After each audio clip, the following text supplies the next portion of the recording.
All right. I'm live. I don't know why I always do that.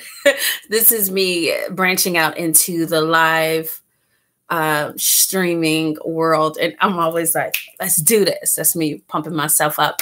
So today, I want to talk about, hi everyone. I'm Jessica LaShawn, proud founder of Mogul Academy. Mogul Academy is a mentoring program geared towards enriching the lives of urban youth by introducing them to entrepreneurship.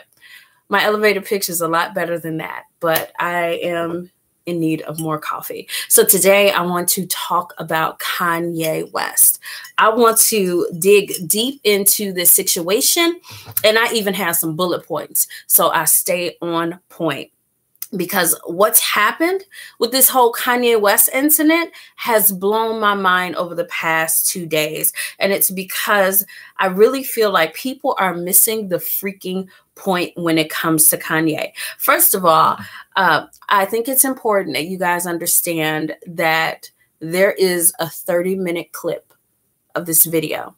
So for anyone that has seen anywhere from a 1 minute to a 12-minute clip just featuring Van, or even Kanye apologizing and randomly hugging him, you're not going to get the gist of the focal point in which Kanye was trying to address certain issues. The certain issues being free thinking, going against group thinking, and the pressures of social media and social requirements, shall I say. So I've been mesmerized by this Kanye event, and I think it's really, really crazy. Hey, Mike, I just did a Facebook chat with Mike, so thanks for joining on.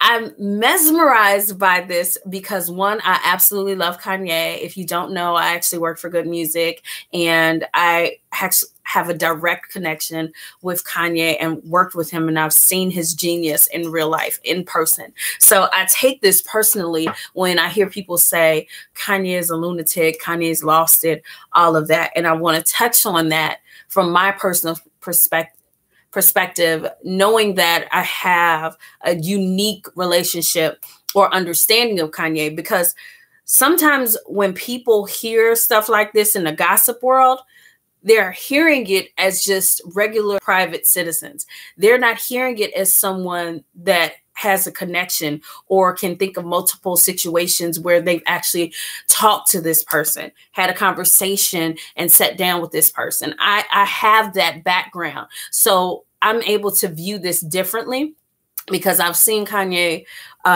utilize his genius. So I know how he works. I have a better understanding. I shouldn't say I know, because it's been like years.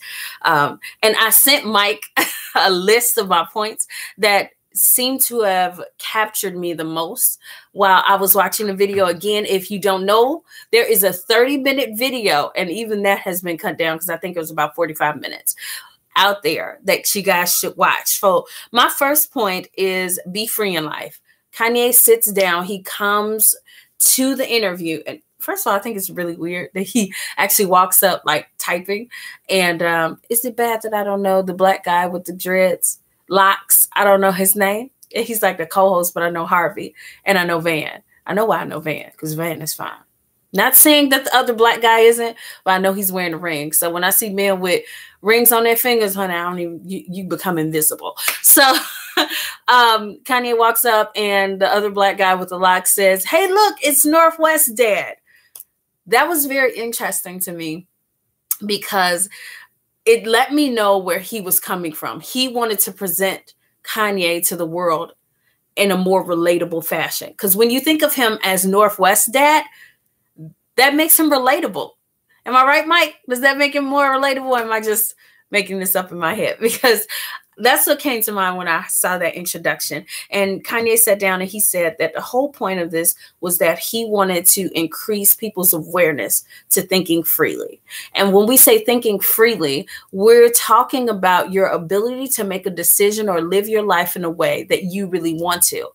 I was thinking to myself earlier that a lot of what we do in life is based upon things that we've learned from our parents or something that society has taught us. And I'm sure we're all familiar with this. You know, when you're a young person, your parents say, don't touch the stove, it's hot. Don't touch the stove, it's hot, right? You hear that repeatedly. What do you end up doing? You touch the stove that one good time in your life and you're like, oh, it's hot. But they told you that.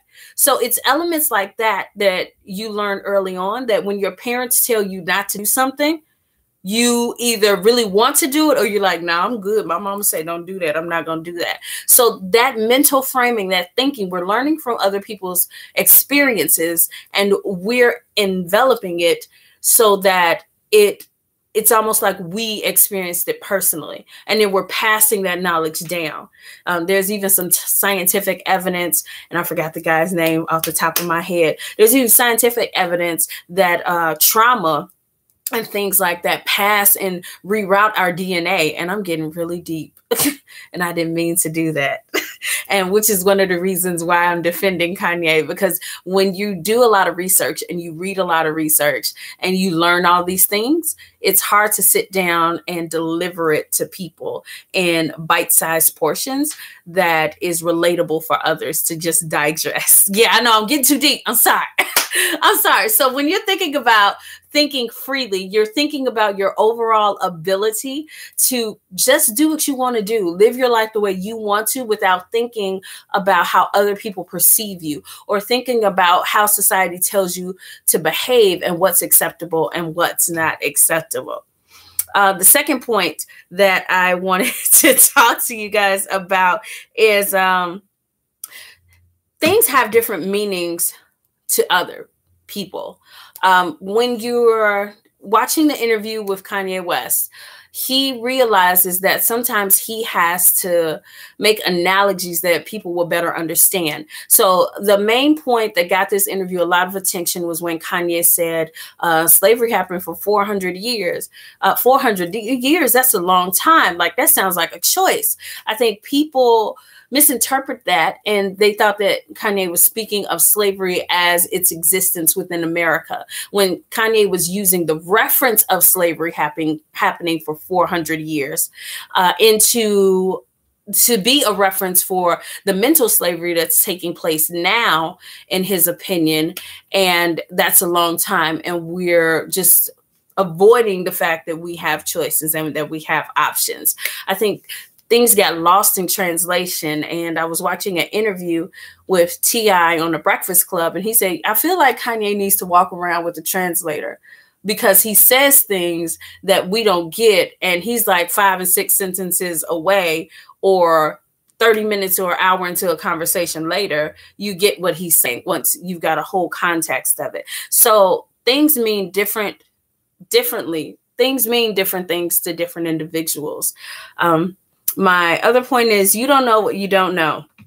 So this whole element of trying to awaken the masses, to promote this idea of free thinking, you don't know what you don't know. So I feel like there's a lot of controversy behind this because people just want to overlook the fact that he's saying, hey, let's look at this political thing differently. I know as a Black woman, I'm automatically expected to be a Democrat. And I didn't know how closed-minded I was until my friend Cynthia came out and she was like, yo, I'm a Republican. And I was like, how are you a Republican? Who Black is a Republican? And, you know, as far as I know, I don't think you're rich. So those boundaries or those descriptions that we put on people to fit into a certain box, it's really, really interesting. I love those pivotal moments where I realize, hey, think about what you just said. Like, think about that social thought and that social training that you just exhibited with your friend Cynthia. To learn that she was a Republican, I was thoroughly shocked. And to learn that the reason why she was a Republican was because she actually did the research on the political parties and what they stood for. I didn't have enough sense to do that. When I started voting, I was like, Mama, who you want me to vote for? Okay, that's who I'm going to go vote for. And I'm going to be honest with you, I did that all the way up until Barack Obama. And the only thing that made a difference was that I cared about politics then. So you don't know what you don't know. And there are certain situations that come up in people's lives that expose them to an opportunity to expand their knowledge, or even an interest in expanding their knowledge. So that brings me to the point of the dynamics of group thinking. That whole mindset that I have with even voting the way that my mother and my father wanted me to vote, that's group thought. That's group thinking. And it's so deep because we don't even realize what that means. And it happens to us constantly. It influences us subconsciously to the point that we don't even realize it. Think about why you want a car.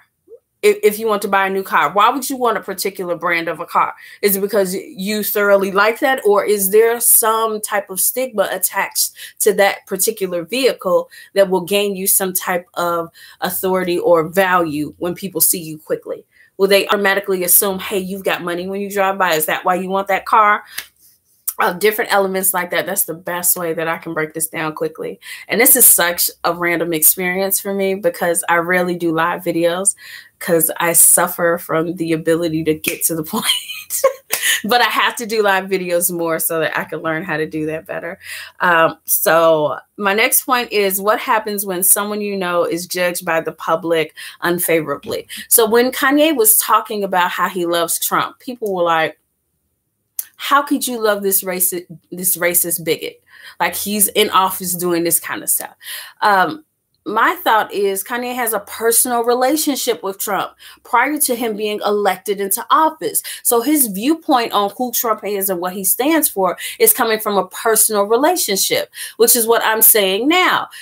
It's hard to really just throw someone under the bus and you actually have a deeper understanding of them than outsiders looking in. So it's important that you evaluate the relationships of individuals. And I think that's where this celebrity gossip comes in, and it gives people too much authority for them to comment and have an opinion on someone else's life. And they're like, well, you're a celebrity, that's automatic, right? But sometimes we're stealing that privacy. We're stealing moments from them. And we're not respecting the fact that they're human as well. It's like once you become a celebrity, you lose all vulnerability. Like you're just, I hate it. I really do hate it. So there's the pressures of being put in a box and the limits of titles. When I wrote that down, it was because I was touched by Kanye admitted that he had liposuction.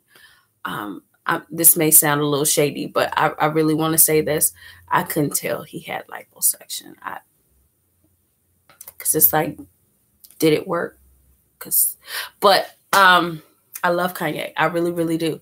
And I love my man thick, even though he's married. But I couldn't tell that he had it. So when I found out he had liposuction, I was really, really shocked. And that's kind of crazy knowing that his mom died from liposuction. But that's the whole trigger right there, right? The whole reason why his mom had liposuction and had this surgery to enhance her beauty was because she felt like she had to look a certain way because she was Kanye West's mom. And even Kanye West bringing it up that the reason why he felt he had to go and get liposuction is because he felt bad for Rob being made fun of in the media for being heavy. And he wasn't even able to attend his sister's wedding. That's deep.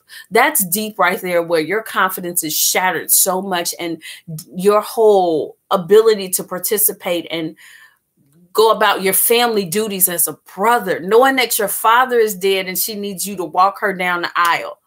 You can't do that because you're afraid people are going to make fun of you because it's a public forum, because Kim needs to pay some bills.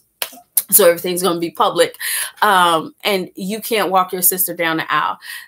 Hey, thank you so much. I really appreciate you subscribing. I think it's insane. And people absolutely ignored the fact that Kanye brought light to this situation. It's hard to be judged and criticized by people. I have a video on YouTube where I'm talking about my experience working with Prince briefly, and you should go through the comments. Most of the comments are positive, but some of them, I want to say like 50 to 100 are like, oh, you fat, ugly bitch. Girl, you look like a monkey. I don't know how anybody dealt with you. You so ignorant and ghetto. every time I like the comments, and I'm like, oh, thank you so much for taking the time to just share in that moment with me. And it takes a lot of comfortability to do that. Not everyone's able to do that. See, when outsiders are calling me ugly and saying negative things to me, I can just brush it off. But let my brother call me ugly. Not ugly. He called me fat the other day. Who's ready to cry? Me. So we're all subjected to the pain and the criticism of others. And I think that's one of the elements that Kanye was trying to address. What does that boil down to? It boils down to being socially acceptable. How do we deem what's socially acceptable? Group thinking. Right? So my next point, I'm trying to rush through this because I it's so intense. The power of suggested opinion utilized by the mainstream media. I was so annoyed at, and we just talked about this with Mike over at Facebook, but I was so annoyed by, oh, excuse me, I almost coughed. Van and his ability to talk about, hey, Kanye, you have a responsibility to utilize your platform in a more manageable way because what you say matters. And to turn around and just highlight the fact that Kanye said 400 years of slavery, it sounds like an option. You just totally went against everything, even though this wasn't Van's story. As a journalist, that's one of the things I pride myself on, making sure that I don't try to create something just for clicks. I've done that one time. I will make a confession. I did an interview with Tiana Taylor, and there was a moment where I had some hair on my face, and my videographer caught her getting the hair off my face, but it looked like she could possibly be wiping a tear from my eye, and I made that the subject of it, and Tiana Taylor called me out on it, and I was like, sorry, I was trying to get clicks, and I've never done it before. That was my only time doing that, and I felt horrible. For you to have an establishment such as TMZ, and you do this constantly, impacting folks' lives like that, I just couldn't deal with it. I went on a rant with that, but that was my whole point. It's important that you be open to hearing different points of view. I think that's a lost element that we used to have in elementary school. Like, we used to have to sit down and face each other and say, now, Jessica, why are you mad at Michael? Michael stole my crayon. Michael, why did you steal her crayon? Because I don't want to say you can't afford crayons, but you never know what's going on in someone else's life. Wait, I'm not crazy, but did Kanye West sell his soul?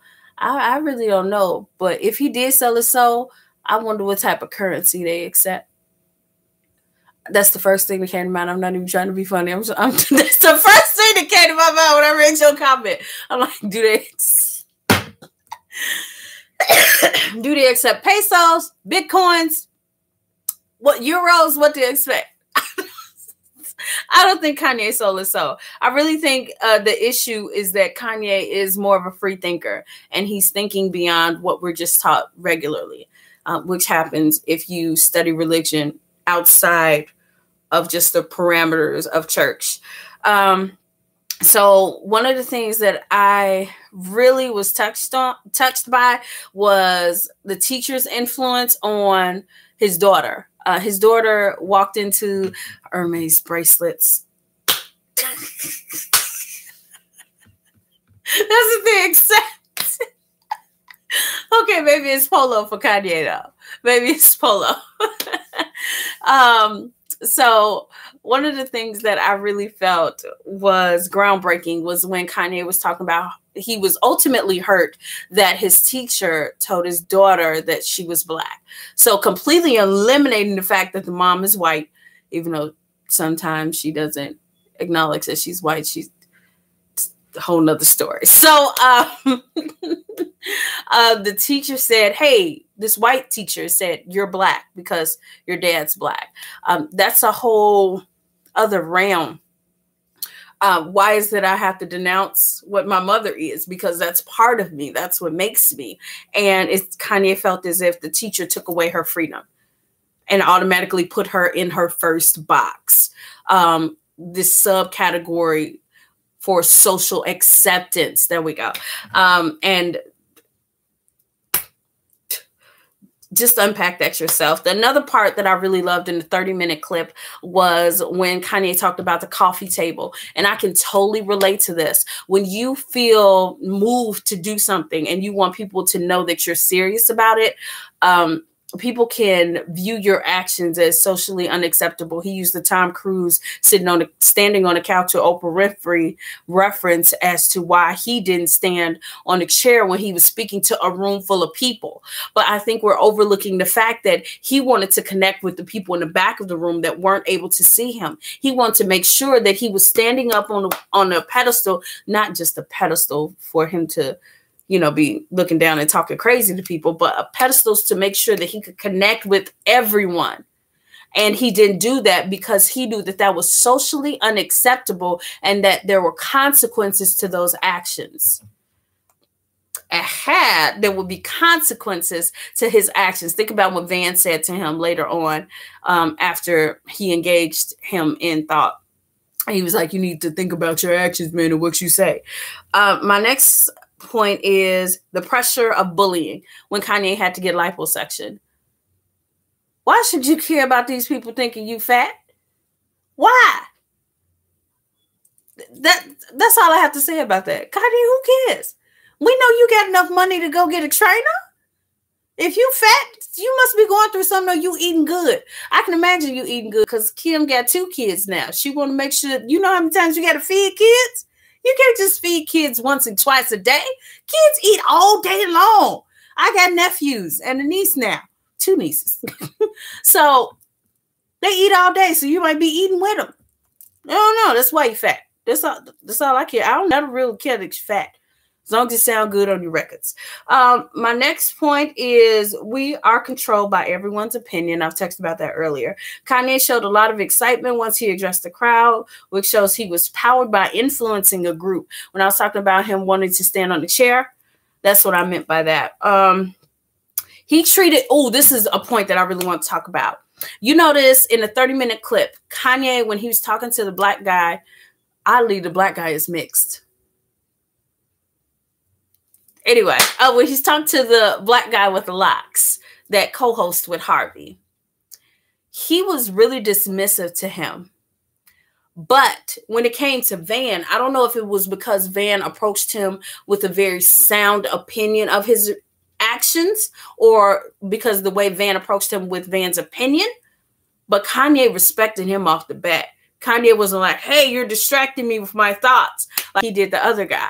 I thought I was like, I wonder why that's happening. I just want to know, was Van more relatable to Kanye? That's what I really think it was. Because when I think Kanye looked at Van, he was like, no, I need to respect this brother. Whereas the other guy, I'm not saying that there's no reason to not respect him. I don't even recall him ever talking during the show. I would really hate to be that type of co-host where I'm there every day and nobody notices me. You just notice Harvey. That would make me mad. No, it wouldn't, because that check was still deposited. All right. So my last 2 points is that we make our own reality. I'm still trying to grasp this whole understanding. So I wrote a book called Manifest Your Destiny. What was that? 3 years ago, maybe. And it was the results of me doing some research on religion. And once I actually started reading the Bible and not the part that I was taught in church, I was like, hold on. This is stuff that we're missing here. I think it was the passion behind what Van said. People recognized the energy. Okay, Mike, that's a good point. Because Van was extremely articulate. I think that speech is written. Okay? Don't nobody... One day I'm going to get the text for it and I'm going to break down that speech and I'm going to let you know why I thought that was written. If Van was able to just say that out the top of his head, we are looking at the next President Obama. If he was able to come up with a speech like that off the top of his head, I'm talking about every time when he knew he was about to insult you, it was ready with a compliment. That is some dynamic writing. You can usually only do that with writing. To be that equipped with quick-wittedness and social and emotional understanding off the top of your head like that is just ingenious. So, okay, I'm not going to dwell on that too much, but the fact that I lost my point. We can make our own reality. You know, I think this is what happened. I think Kanye West watched The Secret and was influenced like most of us, because there's a wave that came in because of that. And if you really want to go deep for my super deep heads, look up the transition into the age of Aquarius. Okay, my deep folks, hey bulls, I see you. That will help you better understand this emotional and psychological switch within what you accept in your understanding, and the purpose of unifying people and coming together with your communication and your thoughts and your spiritual energy. So that's what I think. And the last point, to use the media to reverse the psychology that enslaves us. So I think Kanye's point was that he wants to use TMZ, the very same thing where they spew this ridiculousness a lot of the time, as an element to empower and engage people. So he wanted to get us talking about what is group thinking. Excuse me, I done forgot the girl name. What is her name, Mike? The girl, the one who inspired Kanye. Mike put up an extremely witty comment on Facebook earlier, and he said, all this time I thought Kanye was woke, and he was just regurgitating Candace Owens. That's it. So I started watching Candace Owens last night, and I was like, hey, this girl makes some really, really good, valid points. And the whole point is to just do the research yourself.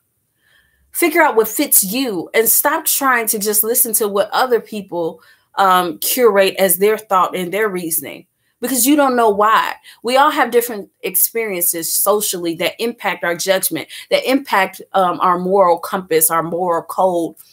And it's up to you to do the research. I think that we live in instant gratification mode now, thanks to the internet, and we're too lazy to do stuff ourselves. So it's really, really important that we do the research. We take the time to figure out what it is that we're learning and who are we learning from and why are we learning and how can we take this to the next step and teach others, right? Or at least introduce them to how to learn for themselves. And Candace Owens really does a great job with that, even incorporating humor and personal experiences into that. And I think that's the whole point of what Kanye wanted, but we got so trapped up in the sauce of who Kanye is and what Kanye does that we lost the whole messaging. So Kanye is not crazy. I've seen this man work. I saw him paint a mural on a wall while we were waiting to see t-shirt designs. And I was like, I didn't even know this dude could draw. Like, he sat there and painted a wall, a full wall, and freehand. I'm sorry, that was still one of the greatest moments of my life, because I was sitting there and everybody was like, what the fuck is he doing? What is it? And I'm sitting up there, this is great. This is great. So I'm not sticking up for Kanye because there's nothing to stick up for Kanye from. The issue is not Kanye with this. The issue is you. So if you have a problem with what happened with Kanye, it's because you're a lazy bastard and you didn't want to Google it yourself. Point blank. All right. So thank you guys for watching. Understand that there is a mental shift that needs to take place. Stop being lazy, do the research yourself, and stop accepting what other people feel as their opinion to be yours. Stop trying to regurgitate something that you know nothing about. Try to do the research and learn on your own. I'm Jessica LaShawn. Thanks for even spending this whole 30 minutes with me, which is supposed to be like 10 minutes. Wait, one more question. Okay, what's the question? What's the question? This is such an opportunity for, here's a point that I also want to bring up. So people are mad about the way Kanye is raising his daughter with this free thought, this mental awareness, but it's the very same thing that Jay-Z and Beyonce keep bragging on Blue Ivy about. Remember Kanye West ran on his concert? Was he trying to speak the truth? I think this is the same thing. I think the problem with Kanye, as T.I. said, he needs a translator. So the way Kanye hears stuff in his head and he says it out loud, sometimes it doesn't really resonate with people as much, or in the best capacity. So I think that's the issue. I like a lot of what Kanye was saying, and I think he's finally waking up from this this hard reality of his as a celebrity, and I think he's understanding the influence of his whole mental state and his word, and I think he's trying to better understand who he is on the inside. I think he realizes now that we live in a world based upon the experiences of others. That is so deep. We live in a world based upon the experiences of others. And it takes so much to break free of that and finally live in your true meaning, which frees us from group thinking. So thank you guys so much. I love you. Don't forget to check out Candace Owens. Also, I'm not co-signing for her. I just think that it's great to listen to other people's perspective. Thank you guys for watching and chatting with me. I appreciate you much. Love you. I'm the founder of Mogul Academy. Hopefully you can support us as we help to educate and empower young people across the world.